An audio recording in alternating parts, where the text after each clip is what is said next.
There is a community in America that has not purchased seeds from a store in over 200 years. They grow more food per acre than most modern farms, spend almost nothing on inputs, and their harvests get better with every passing generation.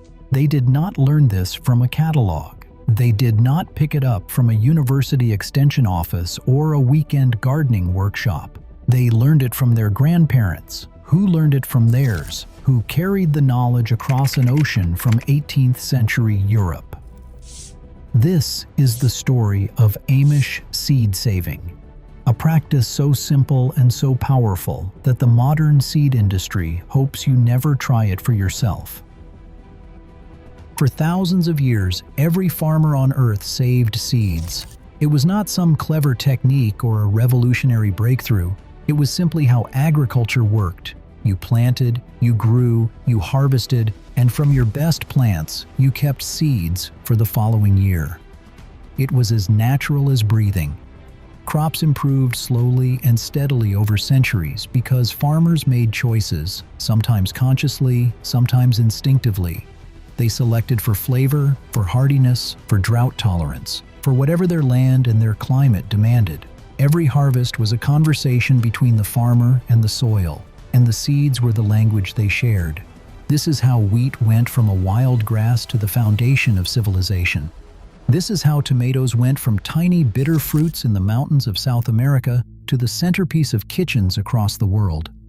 Generation after generation of careful selection carried out not by scientists in laboratories, but by ordinary people paying attention to what grew well and what did not.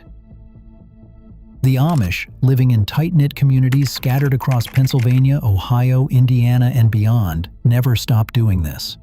While the rest of American agriculture underwent a dramatic transformation in the 20th century, shifting to commercially produced hybrid seeds, patented varieties, and eventually genetically modified organisms, the Amish quietly continued doing what their ancestors had always done.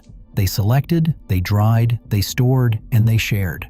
They did not make a political statement about it. They did not write manifestos or start movements. They simply kept going.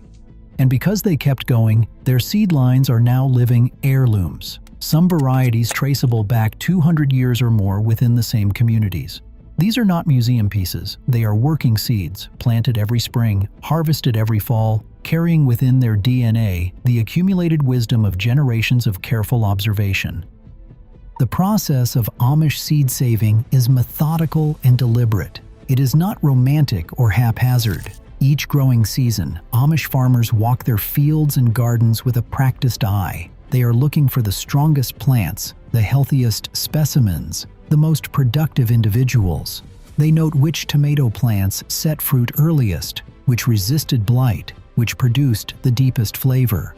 They observe which corn stalks stood firm through the summer storms, and which bean plants shrugged off the beetles that devastated their neighbors. And then they make a decision that would seem wasteful to a modern commercial grower. They do not harvest these champion plants for food, they let them stay. Tomatoes are left on the vine until they are overripe, soft, and bursting. Beans are left to dry in the pod until they rattle. Corn ears are left on the stalk long after the sweet eating stage has passed. The plants are allowed to complete their full biological cycle, pouring every last bit of energy into producing mature, viable seeds. Then comes the careful work of extraction and preservation.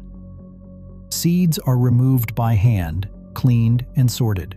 Tomato seeds are fermented in their own juice for several days, a process that breaks down the gelatinous coating that inhibits germination and that also kills many seed-borne diseases.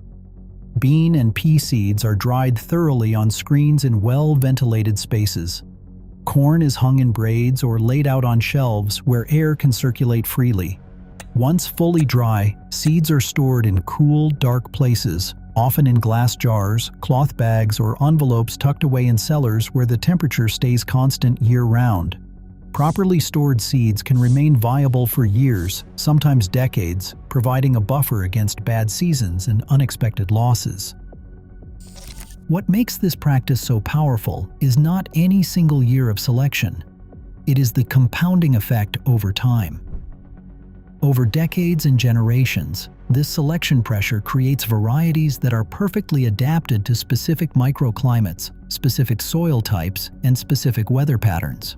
A tomato variety that has been saved by an Amish family in Lancaster County for 150 years is not the same as a generic heirloom you might order from a seed catalog. It has been shaped by that particular place. It knows that soil. It has survived the late frosts of that valley, the humid summers, the specific fungal pressures that thrive in that microclimate. It has been fine-tuned not by a breeder in a distant laboratory, but by the land itself, one season at a time, one selection at a time, until it fits its home the way a river fits its banks.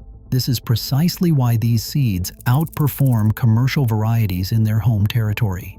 Commercial hybrid seeds are engineered for a very different purpose. They are bred for uniformity, so every tomato looks the same on the supermarket shelf. They are bred for shipping durability, so fruit can travel thousands of miles without bruising. They are bred for shelf appearance, so colors pop under fluorescent lights. What they are not bred for is flavor, or local adaptation, or the ability to thrive without chemical support. They are designed to perform adequately everywhere rather than excellently somewhere. They are the fast food of the seed world, consistent and unremarkable. Amish saved seeds are the opposite. They are hyper-local. They are bred by the land itself over generations of patient selection. Research supports what the Amish have known intuitively for centuries. A study from the University of Wisconsin found that farmer-saved landrace varieties often demonstrate superior resilience to local pest and disease pressures compared to commercial cultivars developed in controlled environments.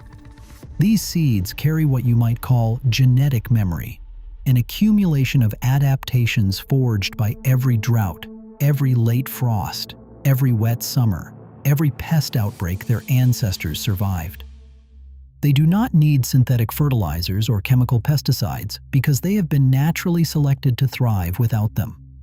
And when it comes to yield, well-maintained heirloom seed lines frequently match or exceed commercial hybrids when grown in their home region with dramatically lower input costs. The math is simple. When you spend almost nothing on seeds, fertilizer, or pesticides, and your yields hold steady, your actual profit per acre can surpass that of a conventional operation spending thousands on inputs every season. But the Amish advantage goes beyond individual farms. Seeds are not just saved in isolation. They are shared across a vast informal network that functions with a quiet efficiency no corporation could replicate.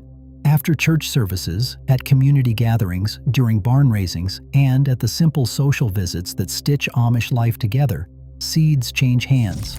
Families known for exceptional corn share with families known for exceptional beans. A farmer who has spent decades perfecting a winter squash variety passes seeds to a young couple starting their first homestead. There is no money exchanged, no patents filed, no licensing agreements, no terms of service. Just a handful of seeds and the knowledge of how to grow them given freely because that is how things have always been done. This communal approach creates a level of genetic diversity and resilience that no single farm could maintain alone. If one family loses a variety to flood or fire, neighbors hold backup stocks. The network functions as a living seed bank distributed across hundreds of farms, resilient against any single point of failure. Some Amish communities maintain variety lists with dozens of locally adapted cultivars for each major crop, an astonishing library of genetic resources maintained not in a climate-controlled vault, but in the hands of working farmers across the countryside. Now consider the world outside these communities. The global commercial seed market is worth over $60 billion annually. 4 corporations control more than 60% of the world's proprietary seed supply. This concentration of power did not happen by accident. Modern commercial seeds are often hybrids that do not breed true. That means if you save seeds from a hybrid tomato plant and grow them out the next year, the offspring will be unpredictable. Some will be weak. Some will revert to parent characteristics you never wanted. The uniformity you paid for disappears in a single generation. This is not a flaw. It is a feature, at least from the seed company's perspective. It is a business model designed to ensure that farmers must purchase new seed every single year. The dependency is engineered into the biology. Patented genetically modified seeds take this a step further. They come with legal agreements that explicitly prohibit saving and replanting. Farmers who violate these agreements have been sued, sometimes for hundreds of thousands of dollars. A practice as old as agriculture itself, the simple act of keeping seeds from your own harvest has been transformed into a legal liability. The Amish, by never entering this system, never became dependent on it. They grow open-pollinated varieties that breed true generation after generation, completely outside corporate control. Their food supply answers to no shareholder, no patent holder, no licensing agreement. It answers only to the soil and the seasons. The remarkable thing is that you do not need to be Amish to do this. The techniques are simple and accessible to anyone with a patch of dirt and a little patience.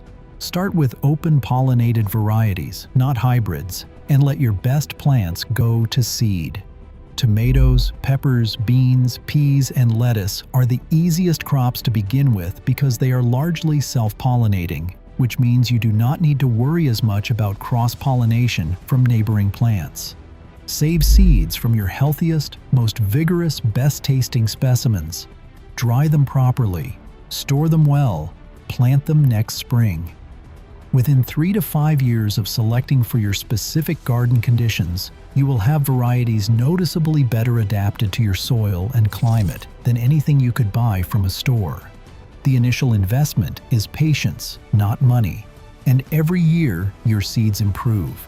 Every year, your garden becomes more productive with less effort. The trajectory is the opposite of the commercial model, which demands you spend more every year to maintain the same results. Seed libraries and local seed swaps are growing across the country, quiet grassroots efforts that are recreating the communal sharing networks the Amish never abandoned. People are rediscovering what was obvious for millennia. Seeds are not products. They are relationships.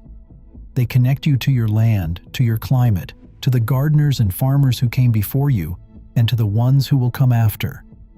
The Amish did not reject modern seeds out of stubbornness or ignorance. They understood something fundamental that the rest of us forgot. They rejected a system that creates dependence where none needs to exist. A garden that provides its own seeds is a garden that can never be taken from you. No corporation can put a meter on your harvest or charge you rent on your own food supply. 200 years of continuous seed saving has given Amish communities something that no amount of money can buy: true food sovereignty, the ability to feed themselves on their own terms, indefinitely, without asking anyone's permission. The knowledge is not complicated, it is not secret, it is not locked behind a paywall or a patent. It was simply buried under decades of marketing that convinced us we needed to buy what our grandparents grew for free. But the truth is still there, waiting in every garden, every season. Your best plants already contain next year's garden. You just have to let them finish what they started.